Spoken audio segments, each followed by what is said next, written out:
Assalamualaikum, halo guys, balik lagi di channel Dapur Naima. Kali ini aku bikin resep kue jadul.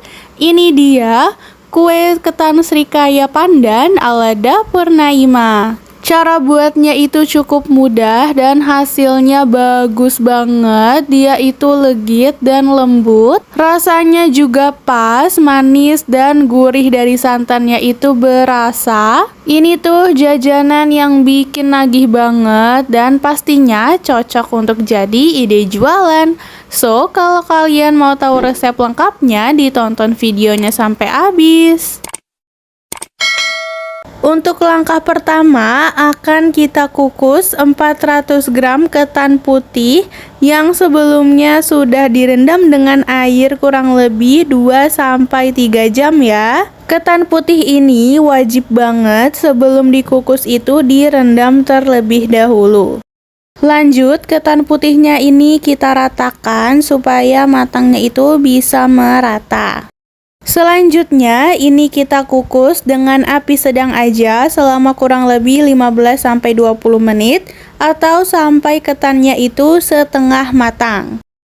Oke, berikutnya sambil kita menunggu ketannya dikukus, akan kita buat larutan santannya. Di sini sudah aku siapkan panci. Kemudian kita tuangkan 300 ml air santan. Air santannya ini diperoleh dari 1 saset santan instan kemasan 65 ml dan ditambahkan air sampai jumlahnya itu 300 ml. Kemudian tambahkan setengah sendok teh garam dan juga kita tambahin 2 sendok makan minyak sayur. Jangan lupa juga masukkan 1 lembar daun pandan yang sudah diikat simpul kayak gini. Lalu ini kita masak dengan api sedang cenderung kecil sambil kita aduk hingga mendidih. Setelah mendidih, langsung kita matikan api kompornya. Nah, selanjutnya kita balik lagi ke ketan yang tadi kita kukus. Kalau udah setengah matang, langsung aja kita angkat.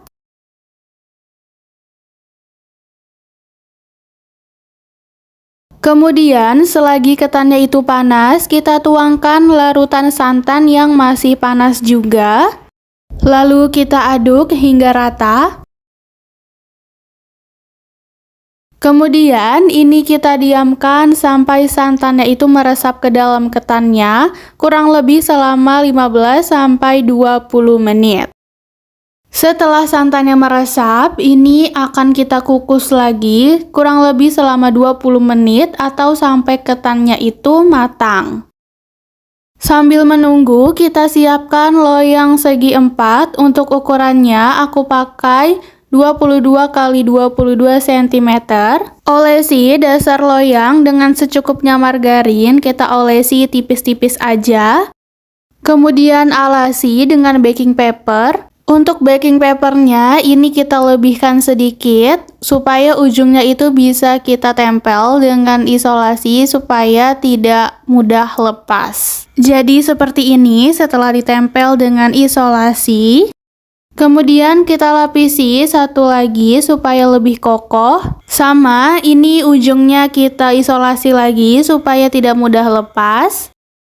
Nah, hasil loyangnya akan jadi seperti ini ya. Selanjutnya kita sisihkan sebentar.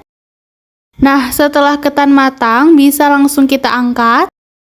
Dan selagi panas, ketannya langsung kita masukkan ke dalam loyang yang sudah kita alasi dengan baking paper. Lalu padatkan dan ratakan. Pastikan ketannya kita tekan-tekan seperti ini supaya benar-benar padat ya. Dan jadi mulus rata seperti ini. Berikutnya akan kita buat jus pandannya. Kita masukkan ke dalam blender 10 lembar daun pandan wangi. Bisa juga kalau kalian mau tambahin dengan daun pandan suji ya. Dan masukkan juga kira-kira 1,5 gelas air. Kemudian ini kita blender hingga halus. Nah, kalau udah halus sampai kayak gini, selanjutnya bisa kita saring. Saring dan pastikan hasilnya itu benar-benar halus dan tidak ada serat daun pandannya. Pastikan total volume airnya itu jadi 300 ml ya. Kalau udah, bisa kita sisihkan dulu. Nah, selanjutnya sekarang kita siapkan wadah. Kita masukkan 120 gram tepung terigu protein sedang. Lalu masukkan 200 gram gula pasir, atau manisnya bisa disesuaikan dengan selera aja. Setengah sendok teh garam. Lalu 30 gram tepung maizena. Kemudian masukkan juga 300 ml air santan. Ini diperoleh dari 2 saset santan instan kemasan 65 ml dan ditambahkan air hingga totalnya itu 300 ml. Lalu bisa kita aduk rata hingga adonannya itu halus. Kemudian tuangkan larutan jus pandan yang sudah kita siapkan tadi. Aduk kembali hingga rata.